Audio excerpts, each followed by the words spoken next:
Welcome everyone to the United Church of Strafford, Vermont on this fifth Sunday of Easter. The Easter season celebrates the triumph of life over death, or over any inner or outer obstacles that threaten to deaden us. Easter proclaims a love that overcomes fear or greed or hate or any form of narrow self-interest. Jesus was constantly trying to get people to expand their vision of the circle embraced by the love of God. He brought in all those his society shut out. Eternal, unconditional, life giving love for all rose from his tomb. Our world today is caught up in the struggle between forces of life and death as threats to survival speed toward us, as racial, economic, and environmental injustice deaden the lives of a large percentage of the world. We know that a revolution of love must happen now in our generation. Yet many of us are not as youthful and energetic as we once were. Many of us are languishing or depressed. Many of us have family members in crisis. Many of us feel burned out or overwhelmed by global or local problems. So we need Easter's power of resurrected life and love.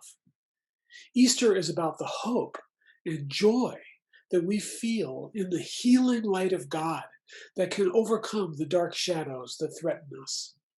Easter is about the tomb becoming a womb, finding a way where there was no way. So let us worship together, opening our hearts and minds wide to fill with the light.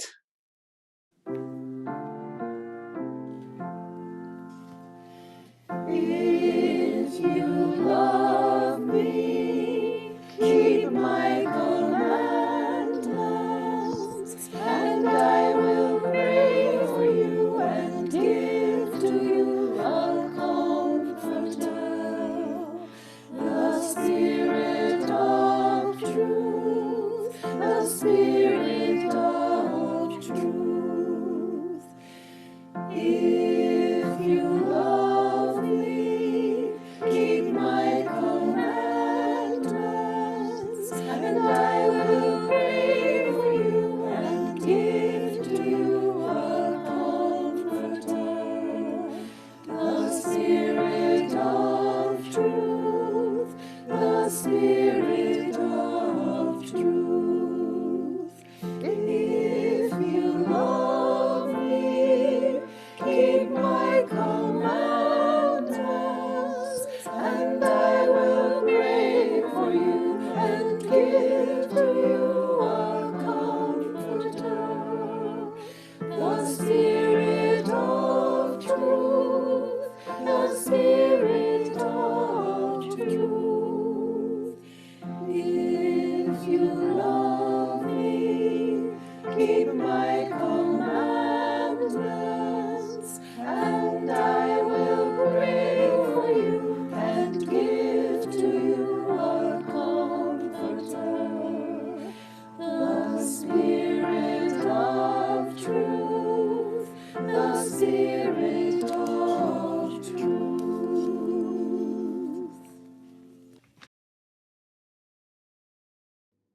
Following are selected verses from Psalm 22. The poor shall eat and be satisfied. Those who seek you shall praise you. May their hearts live forever. All the ends of the earth shall remember and turn to you, and all the families of the nations shall worship before you. For all realms belong to you, and you rule over the nations. Posterity will serve you. Future generations will be told about you and proclaim your deliverance to a people yet unborn, saying that you have done it. Next are selected verses from 1 John chapter 4. Beloved, let us love one another, because love is from God. Everyone who loves is born of God and knows God. Whoever does not love does not know God, for God is love. Beloved, since God loved us so much, we also ought to love one another. No one has ever seen God. If we love one another, God lives in us, and God's love is perfected in us. By this we know that we abide in God and God in us, because of the Spirit God has given us. So we have known and believe the love that God has for us. God is love, and those who abide in love abide in God, and God abides in them. There is no fear in love, but perfect love casts out fear. We love because God first loved us. The commandment we have from God is this: those who love God must love their brothers and sisters also. Next is selected verses from John 15. I am the true vine, just as the branch cannot bear fruit by itself unless it abides in the vine. Neither can you unless you abide in me. I am the vine, and you are the branches. Those who abide in me, and I in them, bear much fruit. Thus ends the readings.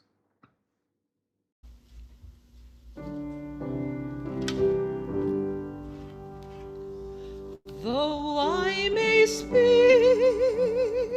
with bravest fire and have the gift to all inspire and have not love, my words are vain as sounding brass and hopeless gain. Though I may give all I possess, and striving so my love profess, but not be given by love within, the prophet soon turns strangely thin.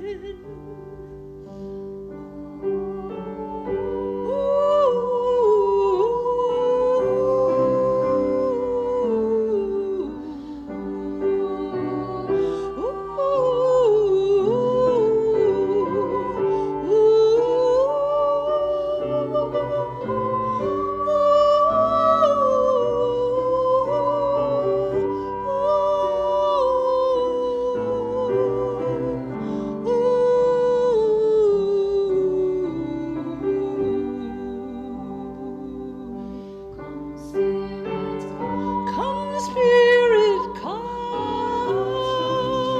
our hearts control, our spirits long to be made whole. Let inward love guide every deed. By this we worship and are freed.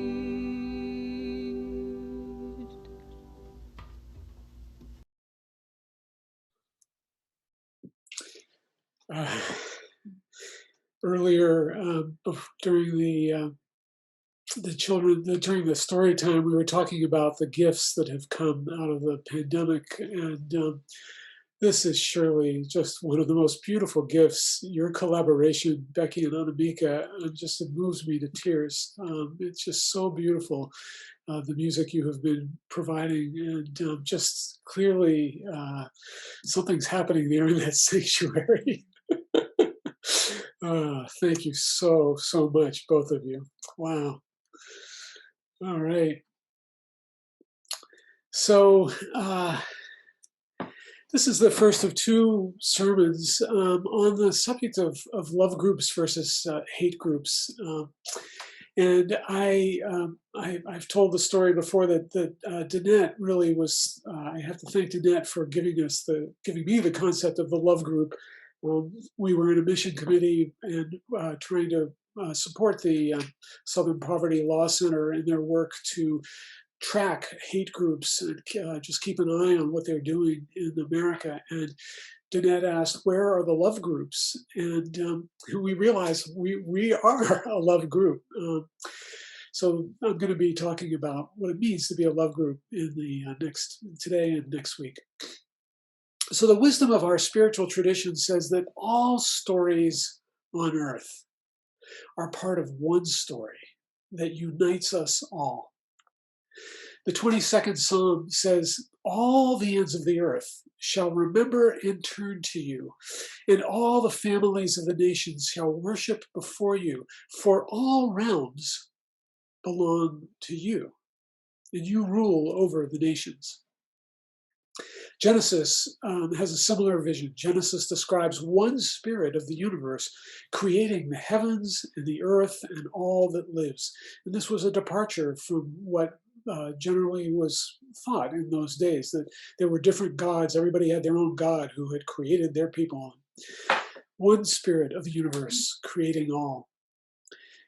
All humans are made from one blood, it says in that story, and science has confirmed that. We have tracked back 150,000 years to a common female ancestor of all humanity.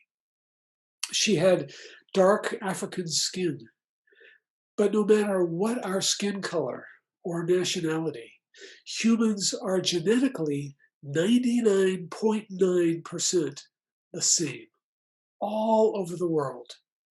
In Japan and in Norway and South Africa, everywhere, 99.9% the same. We are all part of the same story, the same earth, the same family of life descended, if you go all the way back, from the first living cells, humans and trees, cousins. Jesus taught us to extend our love to all, and so does Valerie Kaur, a member of the Sikh religion whose people came to California from India over 100 years ago. Kaur has been a leading civil rights activist since the terrorist attacks of 9/11, when the first American hate crime after 9/11, the first American hate crime of revenge was the murder of a close friend of her family, a Sikh who was standing outside his gas station in Arizona, just standing there, got gunned down. Valerie Kaur founded the Revolutionary Love Project, which follows the revolution of values, the beloved community that the Reverend Dr. Martin Luther King Jr. Preached about at the end of his life. She is following in that tradition of Gandhi and King and Mandela. And her Revolutionary Love Project embodies the Sikh saying, the saying of the founder of Sikhism, I see no stranger, I see no enemy. Jesus calls us to have that same vision of universal oneness. Yet, ironically, part of our oneness divides us because we all go through adolescence. At that developmental stage, our brains naturally see the world in terms of who is like me and who is different, who is inside my circle of love and who is out. James Fowler was a Methodist minister and a professor, a distinguished professor at Harvard and at Emory universities, who researched the developmental stages of faith that we go through from childhood to the end of our lives. And the faith that evolves as we approach adolescence is characterized by the rigid rules and judgments of fundamentalism, basically. It could be a progressive fundamentalism or a conservative one, but it's really fundamentalism in its structure. Ideally, the church would help adults progress beyond fundamentalism to the rational, the pluralistic, and finally the Christ-like stage of faith, where we see no stranger, we see no enemy, and we recognize our true oneness. Yet tragically, many churches get stuck in fundamentalism. Today, millions of people reject the church because they see it represented by the white supremacist Christian nationalists who stormed the United States Capitol waving Confederate and neo-Nazi flags. Millions see churches as hate groups that extend Christ's love only to those who believe and look like them. This is a huge problem, not only for the future of the church, but for the future of the world. Because we need more people practicing the revolutionary love for all of Christ and Sikhism and all religions that have the golden rule at their core. That love is our greatest hope to save life on earth and build a global civilization founded on justice, freedom, and equality. We need churches to be love groups, and we need churches that are love groups to overcome hate groups, as civil rights churches overcame segregationist churches with their love. We need to help society overcome whatever blocks our love of all humans and all the earth. Valerie Kaur has done extraordinary work on the front lines. She has learned much about this in her work against hate crimes, hate groups, and systemic hate. She has gained insights into what it really means to love our enemy. She sees how tending an opponent's wounds, like the Good Samaritan in the Bible, can open a door to healing and reconciliation like nothing else. I will talk more next week about how love groups can overcome hate groups, but today we have a more immediate problem to address, which is how can we as individuals in this difficult time become more effective instruments of God's love.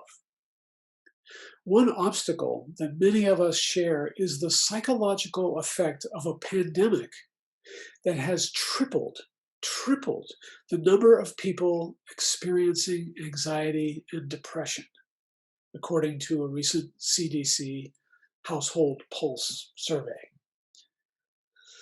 Elizabeth Abend is a human resources director at a chain of fitness boutiques. Her company has faced challenges similar to our church, including navigating uncertainty over when and how to reopen, and pivoting to new digital services like this. Abend has also suffered personally, as some of us have, including loneliness, the death of her beloved dog, and the need, in her words, to be an adult human and pay bills and eat meals and all of that amid the exhaustion of having our entire world turned on its head. She says, so many things seem like so much more work than my brain can possibly manage. Languishing is the buzzword for the pandemic's psychological effect on us. Languishing, a lack of enthusiasm or energy that can lead to more serious depression. A New York Times article says that one of the best ways to break out of languishing is to attain the condition called flow, where you are fully absorbed and immersed in something that brings you joy to do. In spiritual terms, flow means mindfulness as we use our gifts in loving service. But we need to be honest about how hard it is to overcome what blocks us. Valerie Kaur has found that we need to extend love to our hurting selves before we can effectively love others who are hurting, including our enemies. She says this is something that Gandhi and King and Mandela did not talk much about, and she believes, it's her experience as a mother and as a woman that is actually helping her to have this insight. Now, she does not mean narcissistic self-love. She means self-acceptance and self-care as we struggle to fulfill our calling. The self-love that we need is to abide in the universal power of love that surrounds us and flows through us. Jesus said, "I am the vine, you are the branches. Those who abide in me and I in them bear much fruit." This is the spirit of the universe talking, the flow of creation that brought the earth into being. We have this spirit within us, and by opening to it, we heal and renew ourselves. We love ourselves. We heal and renew ourselves and allow the greatest force in the universe to flow through us. The first letter of John defines that force this way: God is love, and those who abide in love abide in God, and God abides in them. This is how we become instruments of love, who can join together to form love groups. We need to choose to be branches of the vine that is love. We need to choose moment by moment to abide in that love and let it abide in us and bring forth its fruit. Then we will be brave. There is no fear in love, but perfect love casts out fear. Then we will serve the cause of justice. Those who love God must love their brothers and sisters also. That is how love groups overcome hate groups. The spirit of the universe that sees no stranger, that sees no enemy, does it through us. Prayer is how Jesus abided in God and love, and it is still the best way for us. So I invite you to listen to your heart now in silent prayer and open to the spirit within you to guide and empower your love and the fruit you are being called to bear in your life now. Let us pray together in silence.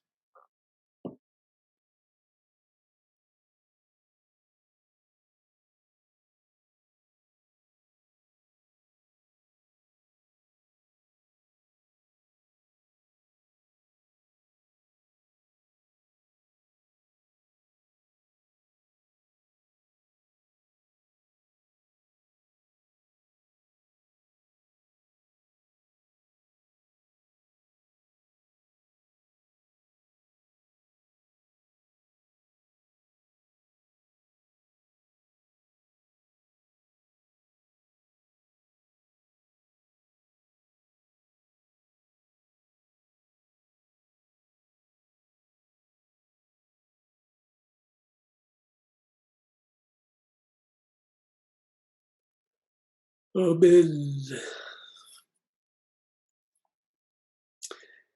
And now we will sing, "Take My Life and Let It Be."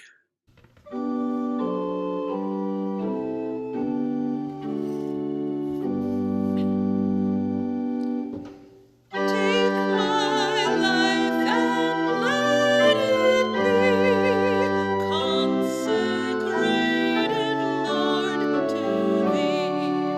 Take my moments and my days, let them flow in ceaseless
And now we will pray together. We will end by praying together the prayer of St. Francis. And I invite you to unmute as we read together.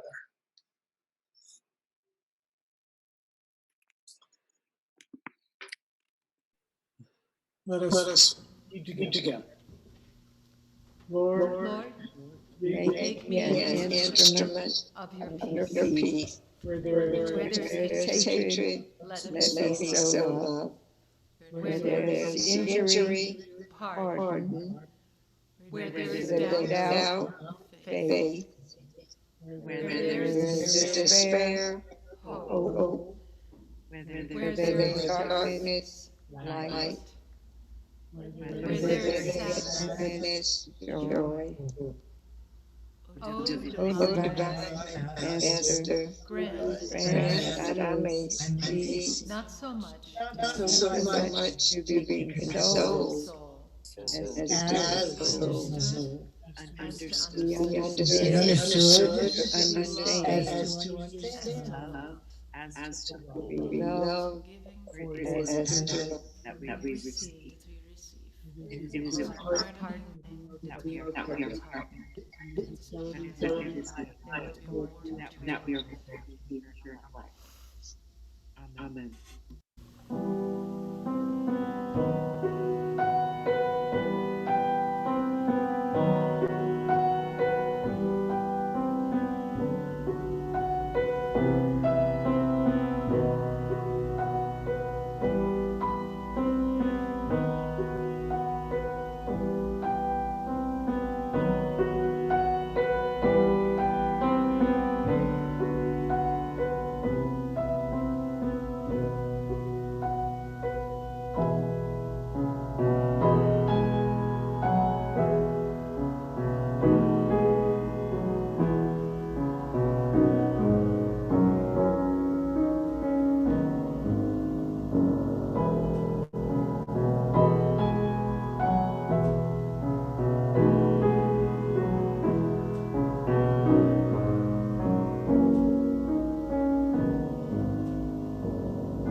Maybe you want to say what piece it was. It was a Kind in Eindslummern by Robert Schumann from the Kinderscene. So it's scenes from childhood, and this is towards the end of the whole cycle. The whole cycle is about lots of children games, and here the child is just tired and falling asleep. So, and he's been lulling to sleep after a whole day of like playing like crazy. So